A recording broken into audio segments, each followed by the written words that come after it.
Hello viewers, just a quick video on my solar upgrade.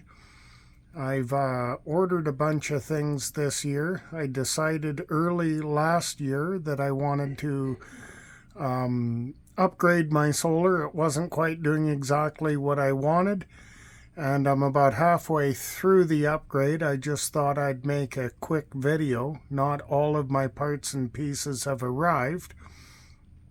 The upgrade for this video is this inverter. It's a 2500 watt pure sine wave inverter. You go ahead and read the name. There it is. So far, what I think of this inverter is it's actually pretty good. I've ran it up to 2500 or 2250 watts before it shut down. I thought that was the shutdown wasn't the inverter's fault. It just couldn't handle the extra surge being put on it before it did. You can tell by the size of these cables, it's they did anticipate it to take a little power. It connects about as easily as you would think. When I did run it up nice and high, the fan certainly kicked in, but for what I actually use this inverter for, I haven't had the fans kick in yet. All this really does is back up a freezer I have upstairs because, well, it's full of AAA grade Alberta beef. I mean, a lot of bad things may happen, but you don't let a freezer full of AAA grade Alberta beef go to waste. Know what I mean? Like, how does a guy even cry about something like that? So I installed this inverter. That was after running some tests and finding out that my 500 watt inverter was not going to handle the load. It'll actually take the load, but it won't take the surge to get it started. So this wouldn't actually run the freezer, even though the freezer itself only runs at 48 watts. The surge is quite a bit higher than that. So that's what this one now runs, and it will absolutely handle the surge and not even know it had happened. It's a decent unit. It's got a great display on it here, and 3 different plugins. Right now, it's powering all of the lights.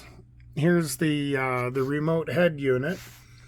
Right now it's powering all of the lights I'm using, which is 2 fluorescent lights, which are about 40 watts each, and powering the freezer. And it a lot of the time it says 0 watts for the freezer, because the freezer only actually draws when it's trying to cool down.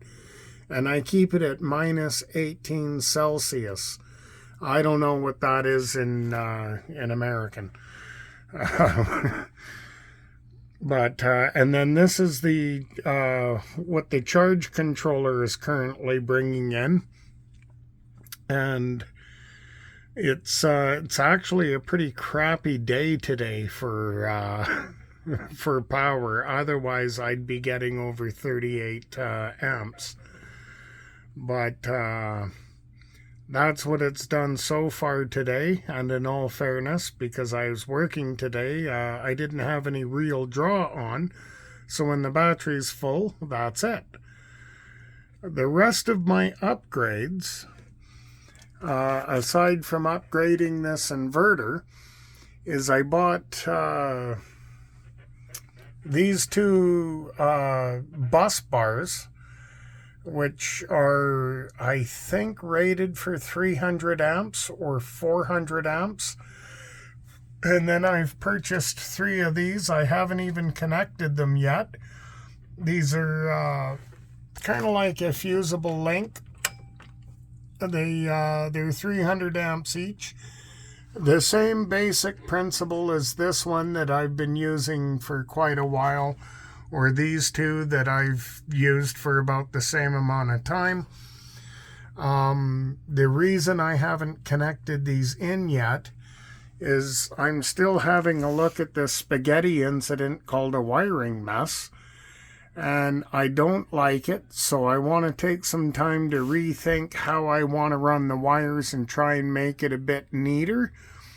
But of course, with so many components having to connect in, they all have to route somewhere. And the other consideration is wire length should be the same.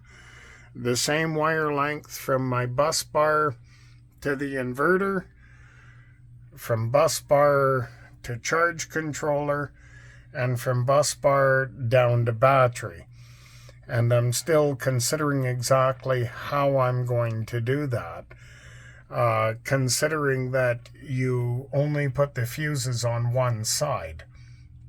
An option I have is when the new cabling comes, I can cut the cable and I can put these on it. I'll just sever the cable right in the center, put these on, and then add the link in the middle. And that'll keep the wire length the same size, but I don't like that idea as a whole. I may just buy some extra wires and kind of measure it out that way. The upgrade's coming in the very near future. It should be about another week or two and things will arrive. I went ahead and purchased a second one of these batteries. So instead of having 320 amp hours, I'll have 640 amp hours, or right just shy of 8.2 kilowatts, and at 12 volts. And that's a lot more than what I use. So the next upgrade I have after the batteries arrive is I'm still using the same solar panels that I had spec'd out for this charge controller, which is a 40 amp, and you'll see it in some of my earlier off-grid power videos if you look through my channel. But there's nothing wrong with this 40 amp. I halfway decided on a whim early last year. One moment. I decided on a whim early last year I was going to upgrade my solar capacity, and because it is a hobby project, I just put a little bit of money in it here and there. But the products I buy, they're not always cheap. This battery was $1,300. I have one exactly like it coming for $1,000 Canadian tender. So the price has come down on that, $300.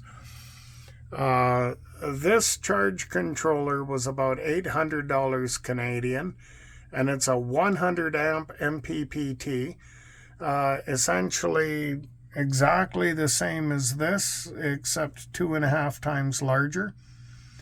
These EP Ever charge controllers, they're electrically friendly, or RF friendly, and what I mean by that is they do not add interference on the high frequency band. Most of my solar is simply to keep my HF radio, the amplifier that goes with it, and my UHF VHF radio powered up and running without a problem, regardless whether or not the grid is going to be helpful. So my solar install is absolutely overkill for my needs.